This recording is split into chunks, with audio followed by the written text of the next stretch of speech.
Okay, so this is an alternative method of completing the square. I quite like it. It's going to look a bit weird to start with, but you'll get a sense of how easy it is after practice, I reckon, which you may or may not choose to do. So you can see that I've got some notes here already. That I've got an example: 2x squared plus 3x plus 1 equals 0. And I've got a note there. This is just what we already know, that completing the square means we want to write it in the LHS, the left-hand side, in this format here, yeah? Is that okay so far? So it's always, A might be 1, so it might not look as exciting as this, or H might be 0, so it might be just AX squared. But nevertheless, we know that there's some value for A multiplied by X minus H all squared plus K. And don't forget the turning point will be H comma K, which is one of the powerful reasons we do completing the square. Okay, so keeping that in mind, let's have a look at the right-hand side. So what we really want to do is we want to take 2x squared plus 3x plus 1, and we want to write it in the format A outside of x minus h all squared plus k, okay? So they need to be equivalent expressions. We can't just magically add or subtract or multiply or divide stuff, but we do want to rewrite it in a way so that it looks like the right-hand side. Well, let's have a look at that right-hand side and expand it. We know that x minus h all squared, we should know, is square the x squared, minus twice xh. So I'm going to write that as 2hx actually, just to keep the non-x bits together. And then we square the h, so it's plus h squared. Okay. Now I'm going to expand that, and I'm going to use a little bit of color coding as well. It'll make sense why I'm color coding in a second. So I'm going to have a x squared minus 2h x, oops, beg your pardon, I'll redo that a little bit, minus 2, oops, try again with colors, 2ah x plus, I'll choose a different color now, one that looks all right still. Oh, this looks dodgy.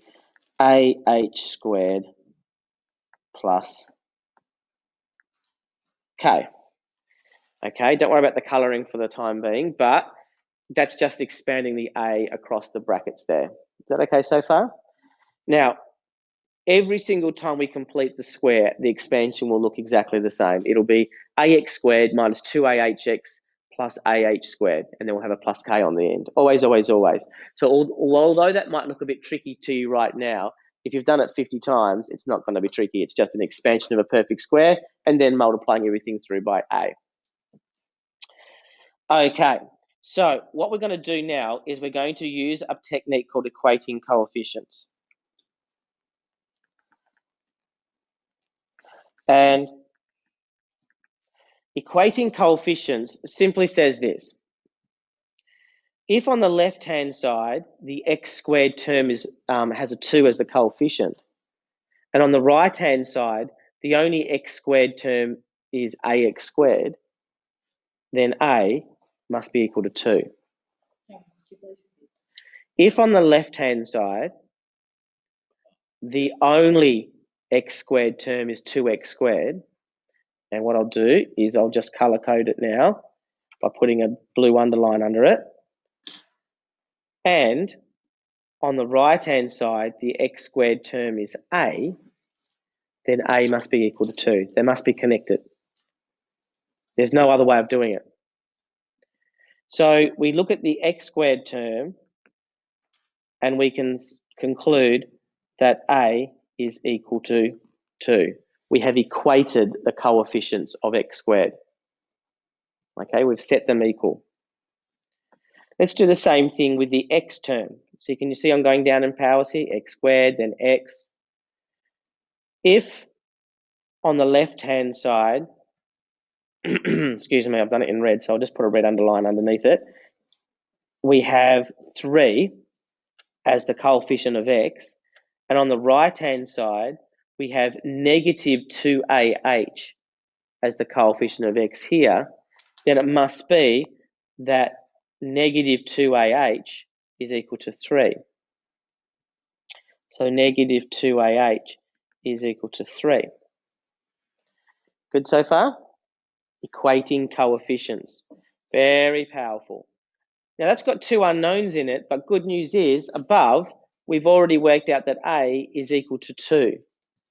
Okay?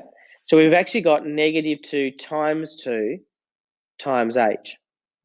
So we've actually got negative 4H is equal to 3 and H is equal to negative 3/4 by dividing both sides by negative 4. So now we've got a value for H. This is beautiful stuff because I now just have, this is the bit that's conceptually a bit tricky maybe for people to see. After x squared and x, we've run out of x's effectively. So we say the constant terms, the terms without x's in them. So the constant term on the left-hand side is the 1. And the constant term on the right-hand side is all of this, all of that. It's the bits left over after we don't have any variables left. And so we can say that AH squared plus K is equal to 1. Now that looks pretty horrible, but it's not really. Because we know what A is, it's 2. And we know what H squared is, it's negative 3/4. So we simply replace them with their values and then multiply them out. So we've got 2, and then we've got 3/4 squared plus K is equal to 1. And remember, this is all fractiony horrible stuff. But imagine how horrible it would be if we did it the usual way. We would still get the same horrible fractions. Okay, what I'm going to do now is I'm just going to zoom up on that second slide just so it makes it a bit easier for you to see. So if I just multiply that out, I mean, a lot of this could be done in your head, but I'm just going to do it in a number of steps so you can sort of see it. So it's negative 3/4, but the negative is going to go when I square it. So negative 3/4 squared is 9/16, like so. And I'll just go to the next step, which is 9/18 plus K. Oops, 9/18, 9/8. So we've got 9/8 plus K is equal to 1. And if I subtract 9/8 away from 1, what am I going to get? Negative 1/8. 1 is 8/8. 8/8 take away 9/8 is negative 1/8. Yeah? Okay.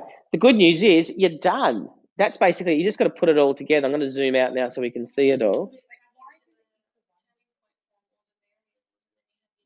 Yeah. Why does it equal 1?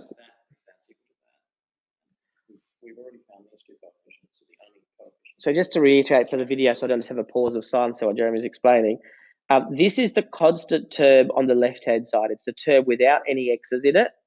And on the right-hand side, this is the constant term. I know it's split into 2 bits, but nevertheless, it's still the constant part of the expression because neither of those things have x in them. So that bit doesn't have an x in it, and that bit doesn't have an x in it, and so we're equating the constants in this term. Okay. You do, yeah. That's why. Otherwise, I probably wouldn't bother. But when we get to vectors, it actually works as well. So therefore, we can say 2x squared plus 3x plus 1 is equal to A, which we worked out is 2. Outside of x minus h, what did we work out h to be? Negative 3/4. So x minus negative 3/4 is x plus 3/4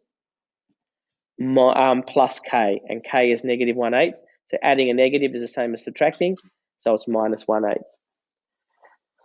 So the good news about this system is that it's very scalable.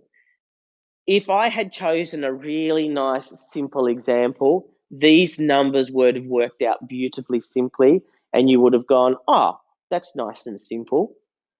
But it's also true that the original method of completing the square would also work nice and simply as well. So where it comes into its own is that really, technically, it's no more difficult to use to deal with these fractions here. So the same method will work on more complicated expressions. Yeah, Jeremy. What did I change? Because I don't think I did. Okay. Why is it always going to be a bracket x minus h? Why is it never x minus h? Well, you can see that in this case, h has ended up being a plus because h is negative here.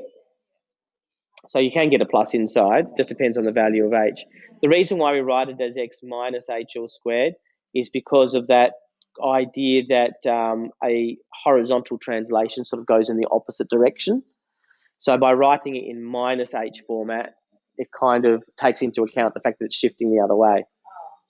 Does that kind of ring a bell, that idea of that horizontal translation? When you affect the inputs, it always seems to go in the opposite direction to what you think it would do. Yeah. Good question. Glad you asked it. Now I'm going to move on to a new set of slides now, so I just want to check to make sure you're okay. Awesome. Okay, let's move on to the quadratic formula. Yep. So that thing we went 2x squared plus 3x plus 1 is equal to yada yada yada, like that last line. Yep. Is that just it completed? That's it completed. For the purpose of what we wanted to show, that's it completed. So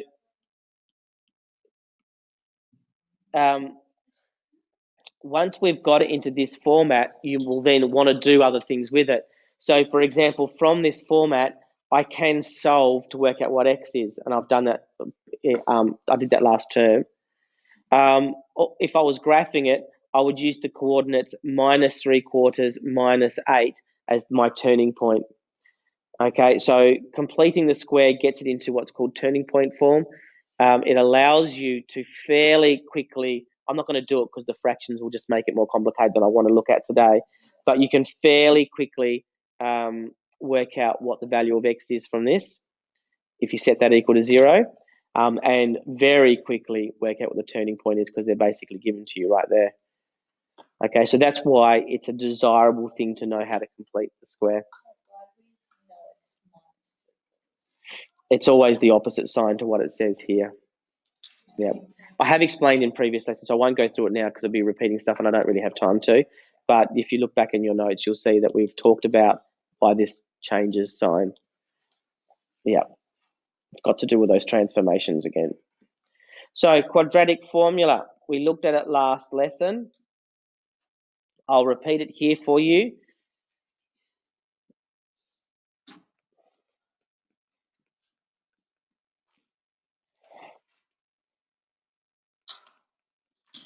As usual, I'll start off by setting it out that we need to have ax squared plus bx plus c equal to 0. This is not going to be a proof, this is just a statement of the formula. So if you have ax squared plus bx plus c is equal to 0 with a not equal to 0, then it is true that x is equal to negative b plus or minus the square root of b squared minus 4ac, and the whole of b squared minus 4ac is square rooted all over 2a. This is called the quadratic formula. Okay, that's basically it. That's all there is to it. So what you need to do is you need to basically identify what the values of a, b, and c are, substitute them in, and then you'll get the values for x. And you'll get 0, 1, or 2 values out of it. The plus or minus will eventually allow you to split it into 2 solutions. Did we actually have a look at an example last lesson, or did I just do the proof of the formula? Okay. Well, you've probably seen it in the previous years anyway. So let me start with giving you just an example for you to try yourself. If you're feeling confident, put it straight into your summary notes. If you're not feeling confident, then do it in your workbook and then copy it in later. So the example is 4x squared plus 12x plus 9. And I want you to use the quadratic formula to try and solve it. I'll give you a few minutes to do that, and I'll wander around the class, and then I'll go formally through how to do it for part of your notes. So I'll just pause the video while I get you guys to do that.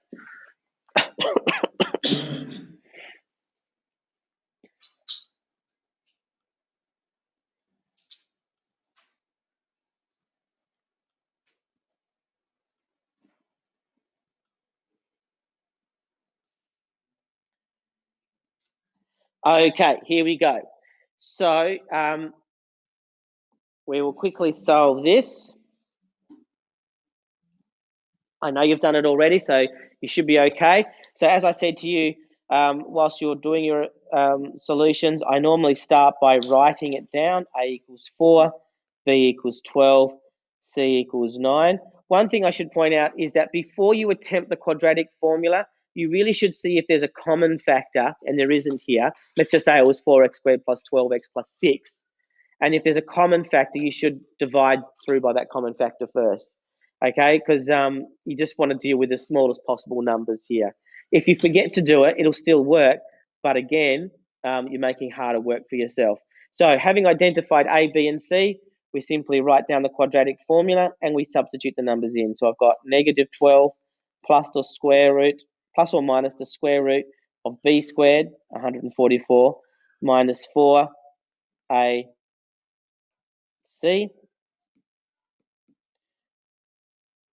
like so, all over 2 times A, which is 8.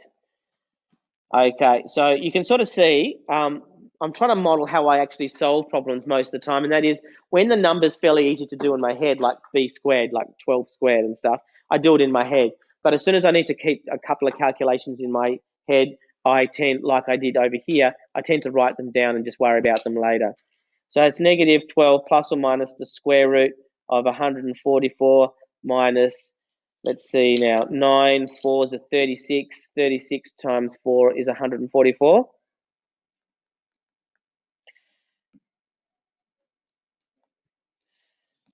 Okay, so I've got 144 minus 144 over there, which is all over 8. And now I'll keep going. That's equal to minus 12 over 8. Now, technically, that's basically minus 12 plus the square root of 0, which is 0, over 8, or minus 12 minus the square root of 0, which is 0, over 8. But they give us the same value. Adding 0 or subtracting 0 gives us 2. Sometimes this is why this is called a double zero or a double solution. Okay, it's the same, it's two solutions, but gives us the same value. So we only have to write it once. And then I'll simplify that. Negative 12/8 goes to negative 3 over 2 by dividing both top and bottom by 4. And there's my solution. Any questions about that? All right, let's try a slightly more traditional one. Let's try, and you can do this again yourself in your workbook or in your summary book. Let's try, just for the video's sake as well, I'll just say, the thing that we discussed off the video was that although we got a solution using the quadratic formula here of negative 3 halves, if we have a look back at the original problem, we can see we've got 2x all squared here and 3 all squared here, and we've got 2 times 2x times 3 here. We've got a perfect square. So really, our solution should have been to use the perfect square factorization here and solve it to get equal to 0, and you'll get the same answer again, but in a much neater and quicker way. So a little more thinking, a little less doing is good. The quadratic formula always works to give us a solution if a solution exists, but it's the bluntest tool that we've got to solve a problem. So try this one, everybody, and I'll write up a solution while you're doing it on your screen, on your book, sorry. We go 2x squared plus 3x plus 11 is equal to 0. Let's see if you can beat me. I'll give you a 20-second head start, then I'll get into it.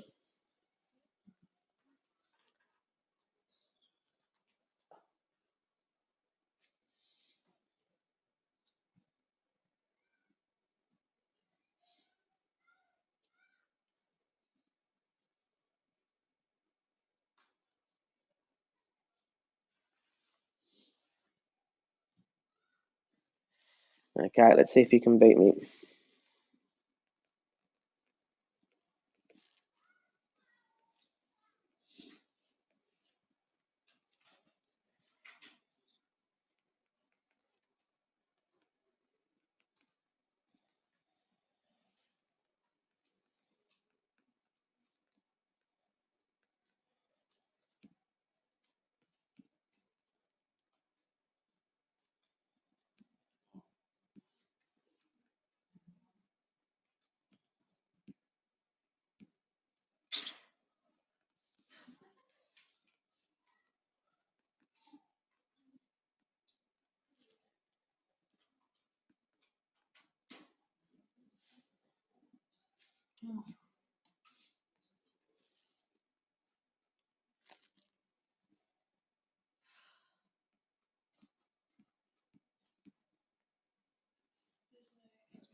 Done.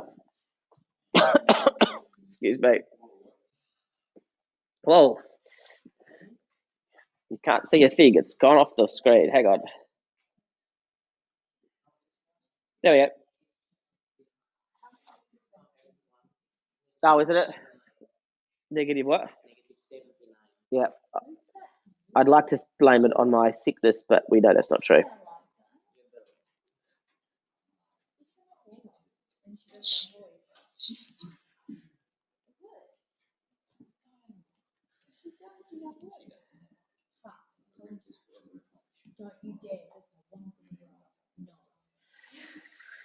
There we go. That's actually with your math teacher actually being able to calculate stuff. Okay, so example 2, rather meanly as well, has a twist in its tail as well. Now, in this instance, the quadratic formula was the right thing to try and use in order to try and solve it. It does not factorize easily, or does not factorize at all. Using the quadratic formula to determine what's going on is probably the best way to go about it. So you can see I've listed down A equals 2, B equals 3, C equals 11. I've substituted them in. And at the second line there, you can see that I've got, or say even the third line even, I've got negative 3 plus or minus the square root of negative 79 over 4 here. Now, because the square root of negative numbers don't exist in the real world, okay, they're not real, they are imaginary, then you can conclude that there are no real solutions for x. And that's all you could do, okay? So what does it mean? We're going to look at this in more detail in another lesson, but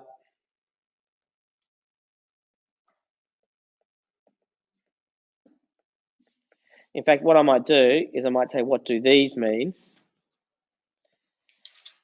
It kind of means this, that for example 1, we only had one solution. It was negative 3 halves. And so if I drew the graph, just doing this really rough, it would be something like this.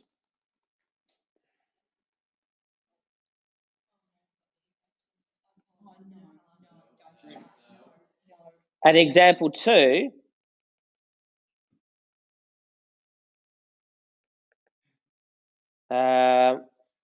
it would look, again, this is really rough, and I don't know how accurate I'm drawing this, but in example 2,